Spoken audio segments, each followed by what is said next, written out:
You don't know how miserable and depressed you can be until all your dreams come true. I was a filmmaker in a dream position. I was getting paid very good money and living in paradise, back home, working remote in Kona, Hawaii, where I'm from. I had an epic girlfriend, and yet none of it was enough. I had lost my stoke. Some of you may have heard of this word, and maybe some of you haven't. It comes from our culture of surfing. And the general consensus is that it means excited and happy, blissed out. I'm here to share with you my journey of losing my stoke and the unusual path I had to take to rediscover it. And if approached with an open heart and a curious mind, it can lead us to our true calling. I grew up on a sailboat until I was 8 years old. And being on the open ocean with my family made the world seem magical, like endless possibilities. My drawings and the characters in the books that I was reading for homeschool, they were my best friends. They were my only friends. And my dad really encouraged me to be curious about life, all life. And he taught me to use curiosity like an instrument, like a compass. And I'm going to paraphrase here, but I remember him telling me, son, if you can find something to be curious about, anything to be curious about, life will feel a lot less like an anchor and more like a sail. And follow your curiosity, son. Well, I was super curious about the dolphin that were everywhere we went on the boat. And I was especially mesmerized by the way they surfed the bow waves. And I wanted to be a dolphin. I even asked my dad if I could go live with them. We pulled into a harbor one time, and at these harbors, they have book exchanges where you can trade your old books in for new ones. And I had just finished reading The Firm by John Grisham. Super light 8-year-old reading, by the way. And I traded it in for a surfing magazine. And my attention was immediately drawn to the bottom of the board, where the fins are. We call them skegs. And skegs look exactly like dolphin fins. And I knew right then and there that surfing was going to be a part of my life forever. We dropped anchor for the last time, and it was a bit of a shocker. And before I knew it, we were moving to Kona, Hawaii, where my mom's family had settled. That move made things in the house really tense. And it was a real unpleasant place to be. And my mom and dad got divorced shortly after that. But luckily, I had surfing. And like many kids in our little town of Kona, surfing was a refuge. It was a place to feel content. And I'll never forget the first time I felt stoked. It was at this wave called Kahalu. And when it gets big, it has a really heavy barrel. And it was the first time I had ever gotten barreled in my life. And I was super stoked. The ocean was like our playground. And this time I had real friends, not imaginary ones. And one day at Kealakahe Middle School, my friends and I were all on the surfer bench and super excited because a really famous surfer was coming to talk to our class, the living legend Shane Dorian. And a few months after he came to our class, I was at the beach and I saw him leaving. And I wrote my name and number down on a piece of paper, and I chased after his truck and flagged him down. I was like, Shane Dorian, I'm Darieus Legg. We should go surfing together. And he took me under his wing. And he taught me a lot about surfing. And he taught me a lot about how to take care of my body in the gym. And a lot of the core principles that Shane instilled in me then, I still live by to this day. And I love that guy. We're still good friends. Well, Shane introduced me to this larger-than-life Renaissance man named Chad Campbell. Chad is an avid reader, a brilliant surfer, and a very talented surf filmmaker, and he was making a surf documentary at that time. And Chad really showed me how the sausage was made, like how movies are made. But maybe more importantly, he showed me that you didn't need a lot of money. You didn't need a lot of equipment or fancy equipment. You barely needed experience. You just needed courage to take a step forward. 10 years after I picked up that surfing magazine, I was 18 years old, a pro surfer, sponsored by Billabong, living on the North Shore, and I was just featured in Chad's movie, which goes on to win the equivalent of an Oscar in surfing, which is called the Surfer Pole Awards. I had gotten pretty good at surfing. And you know what else I got really good at? Being incredibly hard on myself. The Stoke killer. I was super burnt out. And surfing was no longer a vocation, it was a job. So if the waves came up, where are the photographers going to be? What would my sponsors think? It sucked the fun right out of it. I was like no longer stoked on surfing. But I did become very interested in filmmaking. And I started working at a little surf TV show called Board Stories, ran by a wonderful man named Mike Latronic.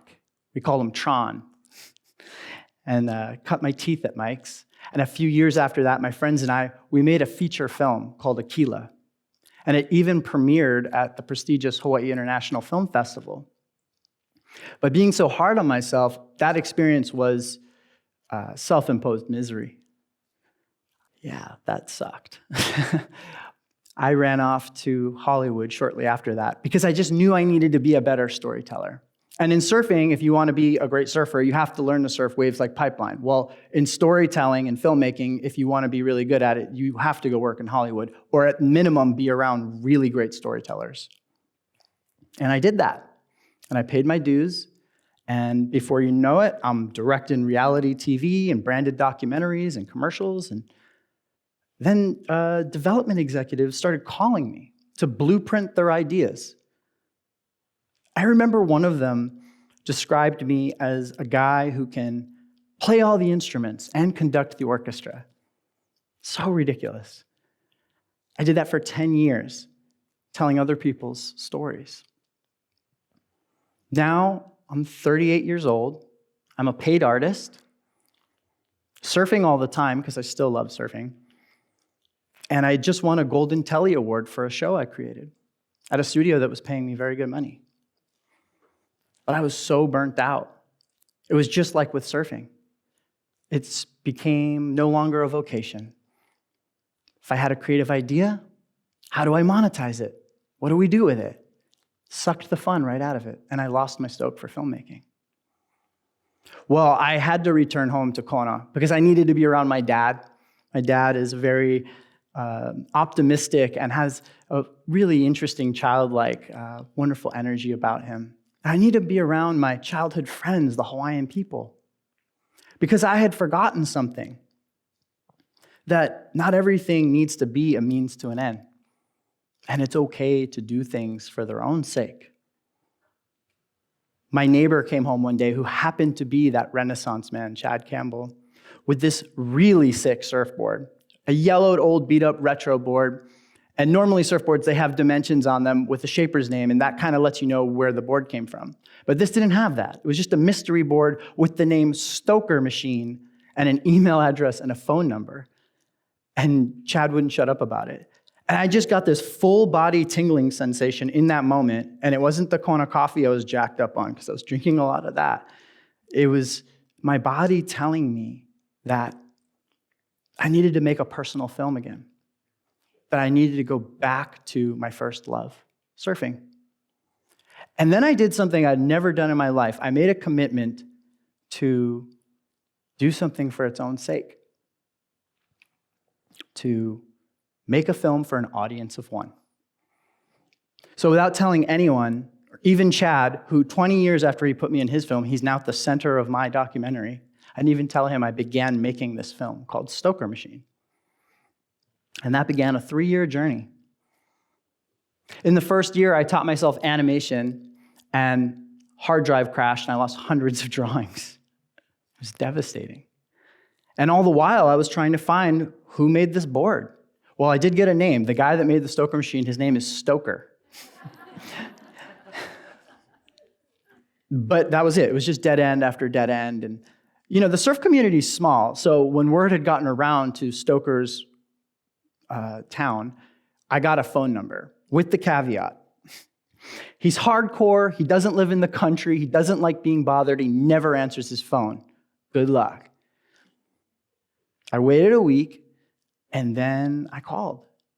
And he picked up on the first ring. Hey now, Stoker, I'm Darieus Legg. I'd like to get your permission to make this movie. And then I just talked for 25 minutes straight. And when I got done, there was just this really long, awkward pause. And I thought he hung up on me. And then he goes, so, you're an artist. And I was like, yes, I'm an artist. And that began our relationship. And in the second year, he invited us to come film with him. Now, Stoker was super suspicious of me. He thought I was just some YouTuber with a beard, like a poser. He didn't even know I surfed. And I brought Chad with me because we didn't have an ending to the documentary. So I thought him and Stoker meeting, that's a good ending. If you don't have an ending to a movie, there's no movie. Boy, I couldn't be more wrong. As soon as those two got together, they just got off on the wrong foot. And within 12 hours, Chad's going home. I was just devastated. I remember standing there like going, I can't believe I just spent 2.5 years of my life making this film and it's all gone. And luckily, where Stoker was staying, the waves were firing. They were very good. The waves were firing. And I had to go surfing to wash it off, so I did. And I didn't know this, but Stoker was watching me surf all morning. And when I came in, he said, I'm not a YouTube poser, and then he gave me his blessings. Well, I returned home with no ending but Stoker's blessings. That epic girlfriend I had, we consciously uncoupled.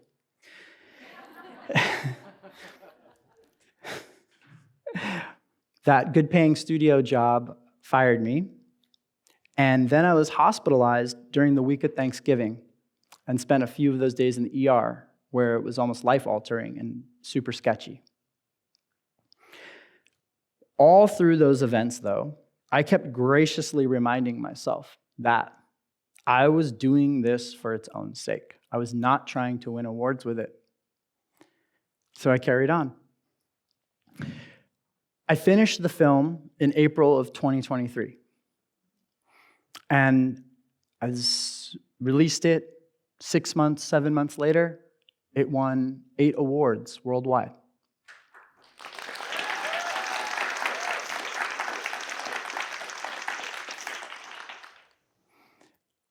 I returned to the Hawaii International Film Festival, this time as the featured artist with my new film, and a whole new attitude. And now this kid from Kona is standing here at TEDx. What I learned from all this is that I'd spent my whole life chasing Stoke like it was, I was in pursuit of it like a trophy.